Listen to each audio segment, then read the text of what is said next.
북한이 대남 살포용으로 날려보낸 풍선이 전국 곳곳에서 발견되고 있습니다. 이 풍선 안에는 거름이나 신발 조각 등 각종 오물이 담겨 있었습니다. 북한이 대남 풍선을 날린 의도는 무엇인지, 또 발견했을 때 어떻게 대처해야 하는지 조한범 통일연구원 선임연구위원과 함께 짚어보겠습니다. 어서 오십시오. 어서 오십시오. 안녕하세요. 예, 지금 북한이 보낸 것으로 보이는 대남 풍선이 어디까지 멀리 갈지 모르겠습니다. 지금 전라도 지역에서도 발견되고 있다고 하고요. 지금 경북 영천에서도 잔해가 발견됐다고 하는데 이론적으로는 어디까지 날아갈 수 있습니까? 이론적으로는 잘 만들면 지구도 한 바퀴 돕니다. 아하. 왜냐하면 지난번 중국의 기구가 미국까지 갔죠. 예. 미국 전역을 통과해서 그 해상으로 빠져나갔거든요. 거기서 격추됐거든요. 그러면 만 몇천 킬로미터 간 거거든요. 근데 이제 그거는 정교한 기구인 거고 네. 민간 단체들이 보내는 기구는 풍선은 높이 올라가면 터집니다. 약해서 예. 기압 때문에. 그러니까 올라갈 때 밑에 구멍을 내거든요. 그럼 일정 정도 올라가면은 수소나 헬륨이 압력에서 빠지게 돼 있어요. 그 고도를 조절하거든요. 그래서 보통 한 5,000m 정도 갔다가 이제 떨어지거나 아니면 길이를 잘 타면은 멀리 가거든요. 예. 지금은 이제 GPS 같은 걸 활용을 하니까 어디까지 가는지 민간 단체들이 확인을 해요. 예. 제가 알기로는 최고 기록이 거의 1,000km까지 가는 게 확인이 됐어요. 그러니까 예. 뭐 남쪽으로 보냈으면 기류만 잘 타면 제주도도 넘어갈 수 있죠. 그러니까 바람의 영향이 있다면 멀리까지 갈 수 예. 있다 이런 얘기인데, 네. 그러면은 이게 뭐 과거와 비교했을 때 풍선 재질이라던가 뭐 타이머를 세팅해 놨던가 이런 것들이 좀 달라진 게 있을까요? 일단은 이제 지금 보니까 라텍스 풍선이거든요. 일반 풍선은 아니에요. 저건 잘 안 터집니다. 탄력이 있어. 중국제 라텍스 풍선인데. 예, 지금 화면 보여드리고 그렇죠. 있죠. 저 두 개를 달았기 때문에 저건 상당히 멀리 갈 수 있는 비행체고요. 근데 중요한 건 지금 한 260여 개가 확인이 됐다고 그러는데, 그럼 확인 안 된 게 더 많을 거 아니에요. 레이더로 잘 안 잡히거든요. 예. 네. 주로 이제 풍선은 산에 많이 떨어지거든요. 그러면 곱하기 한 5 정도 하면 거의 1,000여 개 이상을 보냈다는 얘기거든요. 그러니까 저렇게 많은 숫자를 보낸 건 처음이고, 지금 DMZ 인근 주로 이제 서부 전선 쪽이 많은 것 같은데 상당히 많은 인민군 부대에서 보낸 것 같아요. 그러니까 특정 심리전 부대가 아니라 네. 전체 인민군의 상당한 인민군을 동원해서 예. 집중적으로 동시에 보낸 것 같아요. 그리고 오물 자체만 저렇게 대량으로 보낸 것도 지금 처음입니다. 그렇게 상당히 과거에 냉전기에도 심리전 할 때도 저렇지는 않았거든요.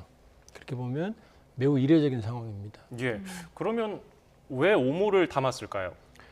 왜냐하면 남쪽에서 북한으로 전단을 보낼 때 과거에 이제 당국이 심리전 할 때나 지금은 안 하죠. 민간 단체들도 오물을 보낸 적은 없어요. 예. 심리전이라는 게 사람이 마음을 얻어야 되는데 오물 보내서 마음을 얻으시겠습니까? 반감이지. 근데 이제 이쪽에서 보내는 게 북한이 불편한 것들이거든요. 그러니까 김정은 가계도라든지 가계 출생의 비밀, 아니면 김정은 체제의 폭정이라든지, 아니면 외부의 객관적 사실이라든지, 근데 이런 것 모든 것들이 북한 체제에 위협이 되고 불편해하거든요. 네. 그러니까 반동사상문화배격법, 청년교양보장법 이런 게 다 그거 막는 거거든요. 그러니까 북한은 대남 전단을 얘기할 때 첫 번째는 색다른 물건이라는 표현을 씁니다. 네. 내용이 뭔지를 뭐 성경 같은 걸 얘기 못할 때, 예. 그러거나 일반적으로 쓰는 게 오물과 쓰레기라는 표현을 써요. 아. 그러니까 우리는 그냥 일반적인 전단이지만 북한에서는 그걸 오물과 쓰레기로 인식하는 거죠. 예. 그러니까 아이러니한 게 김일성, 김정은, 김정일 일가의 가계도를 보내도 이게 오물인 거죠, 본인들한테는. 그러니까 똑같이 물리적 오물로 대응을 한 거예요. 그러니까 자기들이 오물로 인식하니까 자기들도 오물로 보내겠다라고 보낸 거고, 이제 국방성이 사전에 예고했잖아요. 기구를 이용했다. 기구는 위험한 거다. 그렇게 보면 요즘은 일반 풍선이 아니고 스마트 풍선이라는 걸 씁니다. 네. 그러면은 스마트 풍선은 그냥 한 군데서 터지는 게 아니라 가면서 계속 삐라를 살포하면서 북한 전역을 지나니까 예. 막기가 굉장히 어렵죠. 그러니까 북방성 담화도 그랬거든요. 오물짝과 휴지장들을 수거하는데 얼마나 많은 공력이 드는지 한번 체험해 봐라 그랬거든요. 그러니까 본인들이 그걸 수거하는데 굉장히 어려웠다는 얘기죠. 네. 그러니까 결국은 오물을 보냈으니까 오물을 보낸 거다, 맞받아쳤다는 거면 결국은 맞대응 전략을 썼다 이렇게 봐야 예, 되는 정확하게 거겠네요. 그럽니다. 무슨 뭐 인공위성 그게 아니고요. 겨울에는 바람이 북쪽으로 안 불어요. 거의 안 붑니다. 그러니까 4월부터 불거든요. 네. 그러니까 4월부터 제가 알기로는 민간 단체들이 이 조용하게 북쪽으로 이제 전단을 이제 공개적으로 하는 뭐 그런 저기도 있지만 상당수의 단체들은 여러 가지 한반도 안정이나 접경지에서 우발적 충돌 이런 것 때문에 조용하게 하거든요. 네. 만일에 공개적으로 하면 더 위험해지거든요. 그래서 사실은 4월 때부터 스마트 풍선이나 이런 기기를 이용한 전단들이 꽤 많이 갔다. 그러니까 지금 5월 26일 날 그 국방성 담화를 보면 자기들이 이미 경고했다 이런 편이 나오거든요. 임이란. 네. 예. 그러니까 꽤 오랜 시간 준비를 했어요. 즉각적으로 지금 한 건 아니에요. 대량적인 어떤 살포나 아니면 북한의 대응을 봤을 때.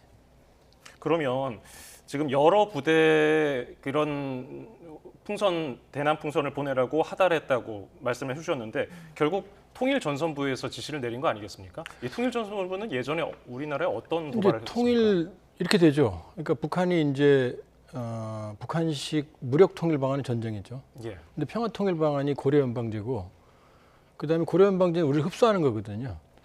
그러면 한국 안에서 자기들에게 유리한 여건을 조성하는 게 통일전선 전술이에요. 네. 그러니까 친북 세력들, 뭐 고정 간첩이나 이런 또 해외에 있는 친북 이런 쪽을 관리하는 게 통일전선. 이거 매우 광범위한 조직이에요. 예.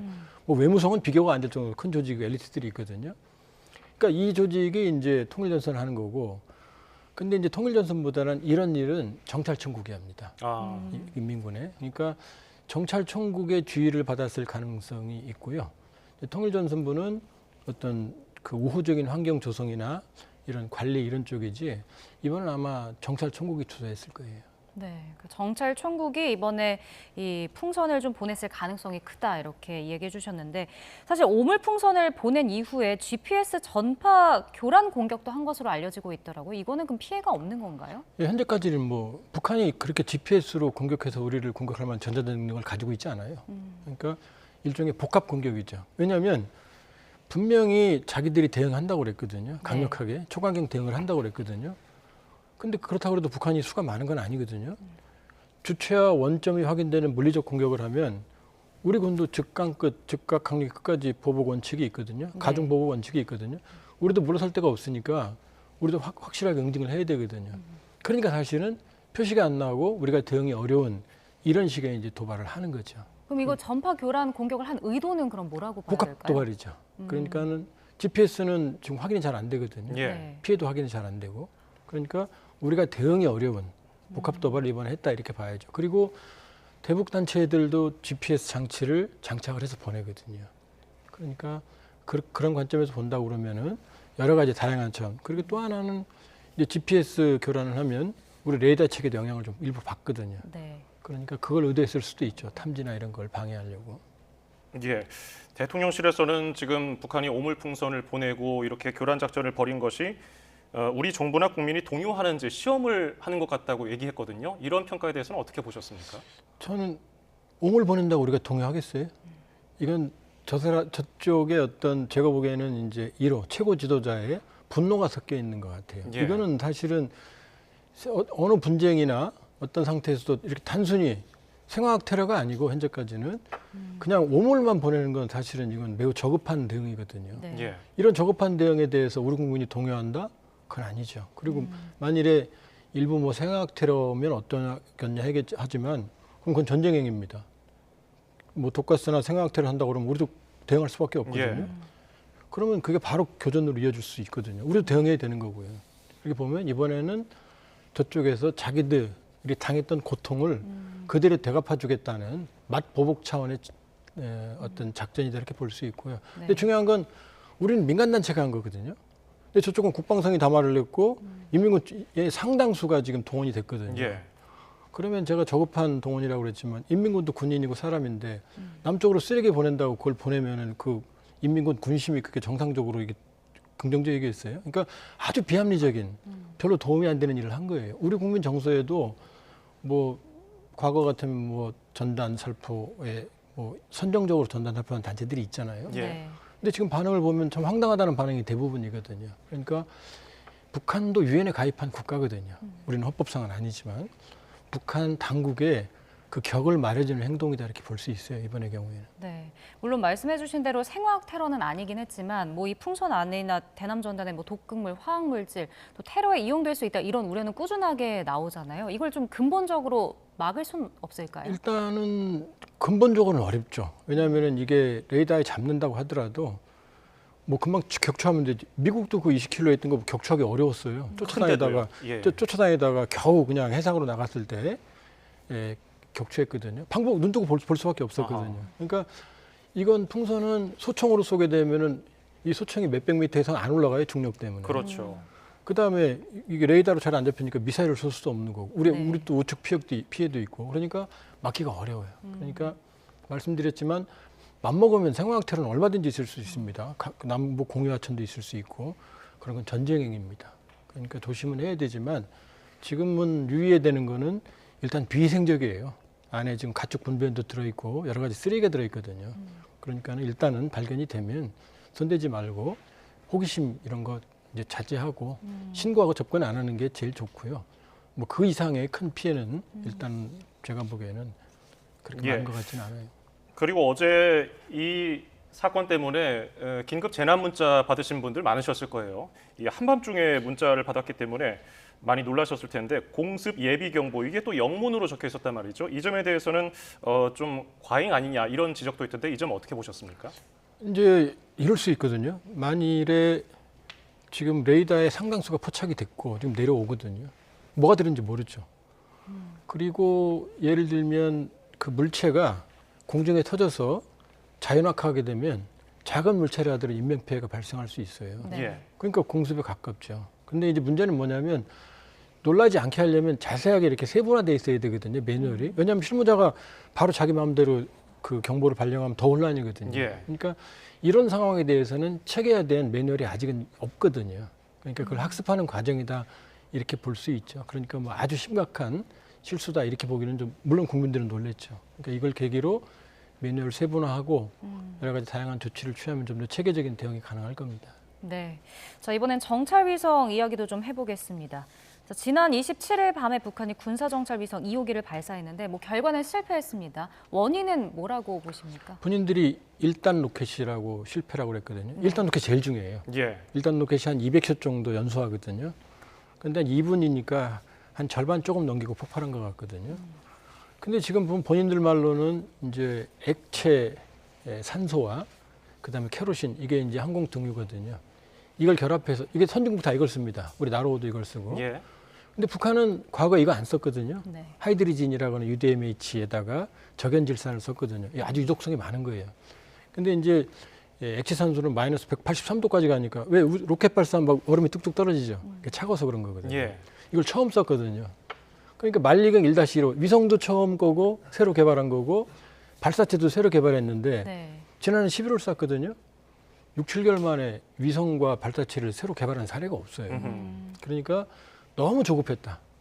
그리고 완전히 새로운 북한의 기존 로켓 개발과 완전히 다른 노선을 들어갔는데 그러니까 실패는 당연한 거죠. 예. 그러면 그 몇 개월 만에 성공했던 1차 그 로켓을 쓰지 않고 엔진을 바꾼 것 결국 러시아 기술이 들어갔다고 봐야 됩니다. 예, 왜냐하면 지난번에 썼던 만리경 1호는 기능을 못 하고 있거든요. 예. 그럼 위성을 더 키워야 되는데 위성이 커지면 운반체 엔진도 커져야 될 거 아니에요. 그렇죠. 그러니까 연료체계를 바꾼 거예요. 근데 지금 케로신과 액체산소를 쓰는 세계 최고의 로켓 선진국이 러시아거든요. 우리도 나로 그 기술을 사실은 카피한 거거든요. 부분적으로는. 그러니까 갑자기 6, 7개월 만에 연료 계통을 바꿨다, 위성체가 커졌다 그러면은 러시아 또 우리 당국이 대규모 기술진이 가 있다고 그랬거든요. 러시아 기술 지원을 의심하는 게 합리적이죠. 네. 근데 이제 김정은 위원장이 엔진 결함이 있었다면서 발사 실패를 직접 인정하기도 했고 이렇게 러시아 기술 지원이 있을 것으로 이제 추정이 되는데 그럼 앞으로 이렇게 대외적으로 실패를 밝혔다는 건 자신감을 좀 드러낸 거 아닌가요? 자신감보다는 이미 올해 3번 쏜다고 예고했거든요. 네. 근데 이걸 숨기면 안 되죠, 사실은. 했는데 안 됐다가 더 난 거죠. 그리고 이번 건은 본인이 실패해도 할 말이 없을 거예요. 완전히 새로운 계열이니까. 예. 그리고 또 하나는 이제 우려가 되는 게 이미 푸틴 대통령이 위성 발사 지원한다고 얘기했거든요. 네. 그럼 푸틴 대통령한테 자존심이 구겼을 거 아닙니까? 그럼 러시아가 지원을 더 하겠죠. 그러니까 실패했다고 해서 끝난 게 아니고 이제 러시아가 더 지원을 더 할 거고 더 심혈을 기울인다고 그러면은 성공할 거다.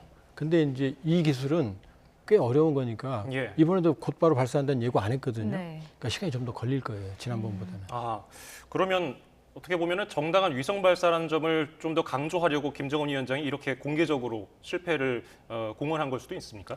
본인들은 항상 정당하다고 그래요. 원래 우주 개발은 정당한 권리예요. 근데 북한은 핵을 개발했기 때문에 모든 탄도미사일 기술을 적용한 발사를 금지당했거든요. 예. 그러니까 사실 억울하지만 어쩔 수가 없어요. 왜냐하면 저 위성 발사체는 저 꼭대기에다가 핵탄두만 다루면 ICBM이거든요. 그렇죠. 네. 그걸 국제사회에 용납할 수가 없죠. 그러니까 제가 보기에는 아마 정면 돌파가 훨씬 유리했을 거다. 이걸 숨기는 것보다 어차피 세 번 쏠려면 너무 늦었으니까 공개하고 늦어지는 걸 이제 면피할 수가 있는 거죠. 공개를 하면. 네. 일단 이번 정찰위성 발사가 한일중 정상회의 끝나고 좀 이루어졌는데 뭐 중국 리창 총리가 서울을 떠난 후였는데 이제 우리가 아니고 뭐 중국을 겨냥했다 이런 시각도 있더라고요. 그렇지는 않을 거예요. 근데 시기적으로 그다음에 북한이 또 한일중 정상회의에 대해서 한 번도 비핵화라는 용어 들어갔다고 그래서 격렬히 반발했거든요. 근데 그 타겟은 우리예요. 지금 뭐 중국이 북한 비핵화라는 표현도 쓰지 않았고 예. 중국이 한 번도 비핵화를 쓰지 않았거든요. 네. 다만 북한은 지금 너무 늦었기 때문에 서둘렀거든요. 서둘렀는데 정치적 타이밍으로 보면 지금 주목받기 쉽거든요. 그러니까 그것이 아무리 중국한테 기분이 나쁘다고 그래서 리창 총리 와 있는데 리창 총리 대항했다. 그건 아닐 거예요. 그건 아닐 거고 자기들 스케줄인데 네. 정치적으로 주목받을 수 있는 타이밍을 조절했다 이렇게 봐야겠죠. 예. 김정은 위원장은 이제 군사 정찰 위성이 정당하다고 계속 주장하고 있고 우리 군은 그 북한 위성 발사에 대해서 대응 훈련을 하지 않았습니까? 이에 대해서 굉장한 비난을 했어요. 그럼 앞으로 더 도발 수위를 높일 가능성은 어떻게 보십니까? 왜냐하면 김정은 위원장이 이제 이번에 위성 발사한 자리에 김정은 위원장이 가 있었을 거예요.